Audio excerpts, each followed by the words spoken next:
Finalmente eu vou comentar algo de alguém inteligente, já até sinto assim um entusiasmo, porque eu sei que as conexões cerebrais vão se fortificar. Pra quem não conhece o Reinaldo Azevedo, mais conhecido como Tio Rei, ele é um cara extremamente inteligente, perspicaz. E quando eu digo isso, eu não tô falando da boca pra fora, tá?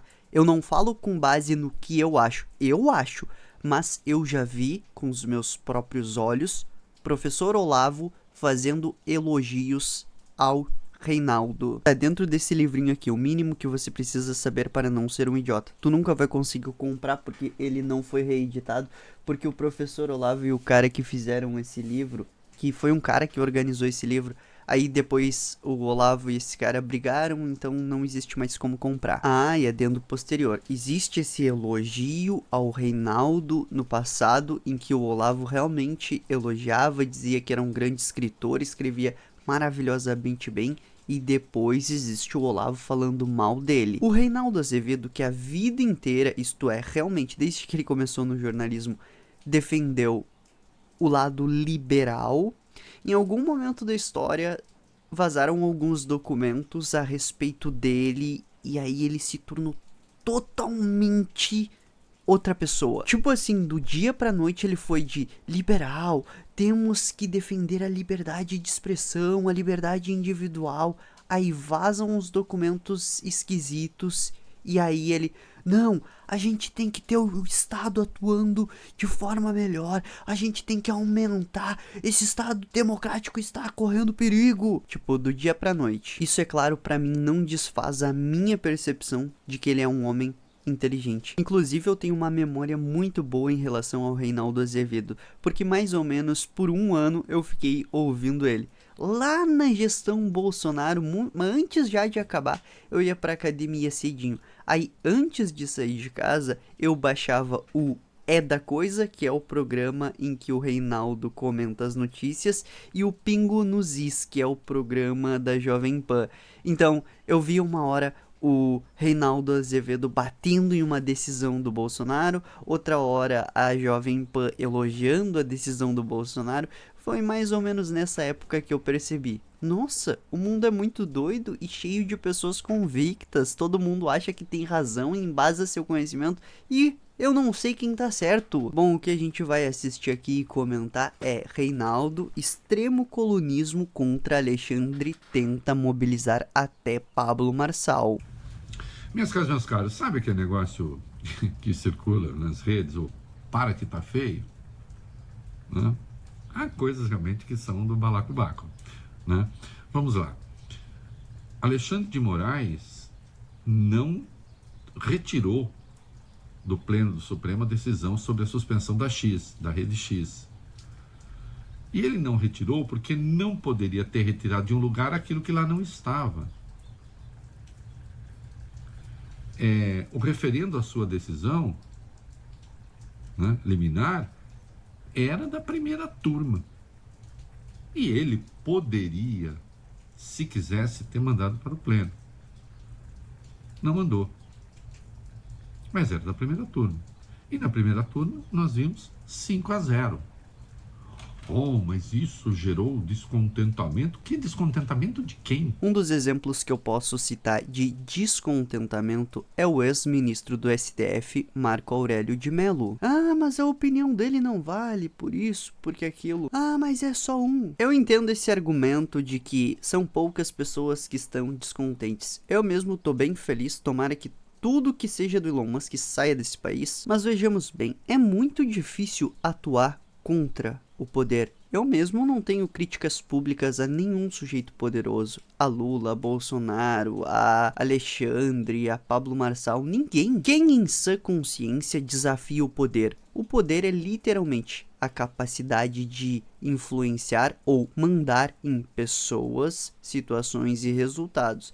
E aí quando a gente fala de pessoas que podem, por exemplo, destruir a reputação de outras pessoas. Por exemplo, se o Lula ou se o Bolsonaro atacam alguém, automaticamente a reputação dessa pessoa diminui. Ou até em casos mais extremos, como por exemplo, um ministro que tem o poder de prender pessoas. Eu consigo entender perfeitamente que as pessoas que estão descontentes com a decisão não tem muito o que comentar, afinal de contas, não querem prejuízos à sua reputação, prejuízos à sua liberdade, etc. Eu não tô dizendo que quem é crítico vai sofrer punições, eu tô dizendo que esse negócio de desafiar o poder é um negócio insano. Só gente louca faz isso. Tu acha que as pessoas nos Estados Unidos ficam questionando as decisões do Supremo Tribunal Federal? Beleza, lá tem liberdade de expressão mais garantida e assegurada e provavelmente até tenha isso que eu tô falando. Mas, igualmente, as pessoas que reclamam não conseguem reverter, eu acho. Tá, o meu exemplo foi péssimo porque os Estados Unidos é literalmente o modelo de país perfeito. Vamos pegar a Venezuela. Tu acha que se eu tivesse lá eu ia falar mal do Maduro? Nunca, nunca. Tu acha que as pessoas que falam mal do Maduro são inteligentes? Claro que não, elas estão se doxando sozinhas. Existe um cara chamado Renato 38 que ele sempre fala sobre não se doxar, não se entregar pro sistema de bandeja. E uma parte do sistema é o sistema de poder.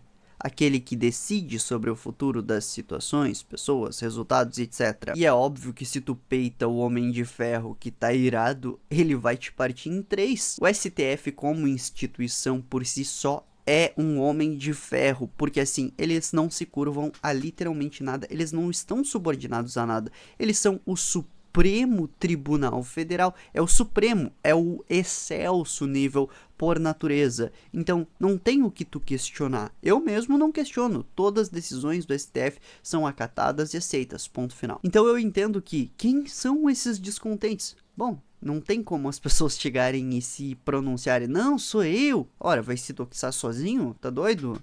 Cadê os nomes? Por que as pessoas não aparecem? Marco Aurélio de Mello. Não aparecem porque tem medo, e outras porque são covardes. Eu mesmo, eu sou covarde, entendeu? Eu tenho medo. Não é? Mas, se ele tivesse levado para o pleno, qual teria sido o resultado? No mínimo, se especula 10-1. Porque se está dando de barato, e eu não tenho tanta certeza disso, que o André Mendonça votaria contra. Acho que é ele, né? O único voto contra possível, segundo essas especulações. Por que eu digo isso? Porque na primeira turma, 5-0. Naquele mesmo dia em que Alexandre decidiu, na sexta-feira, houve um jantar na sua casa, e lá estavam, entre outros, o Edson Fachin, que é da segunda turma, e o Nunes Marques, também da segunda. Eu acho que estamos falando de 7 votos já. Por isso que eu digo, pessoal, questionar esse tipo de coisa é cilada, a não ser que tu seja um membro excelso de tribunais elevados e com elevado saber jurídico. Eu não tenho saber jurídico nenhum, zero. O meu saber jurídico é o que é jurisprudência. Por isso que eu não tenho como falar nada, eu não entendo, entendeu? E nem quero, eu não tenho interesse em direito. Não tenho dúvida que o Barroso, se votasse, 8. Será que Gilmar Mendes e Dias Toffoli votariam para derrubar a adesão do Alexandre? Não aconteceria, não é? E, portanto, nós estamos falando de 10 votos. Sobrou o Mendonça, André Mendonça. Agora, eu tenho para mim que há uma certa maldade nessa especulação sobre o voto do André Mendonça. Será que ele seria tão doido a ponto de votar para derrubar, porque não derrubaria sozinho, uma decisão do Alexandre por descumprimento de mandamento judicial? Porque se o Mendonça fizesse isso, ele estaria dizendo o seguinte: quando eu tomar uma decisão, eu acharei legítimo se alguém não cumprir.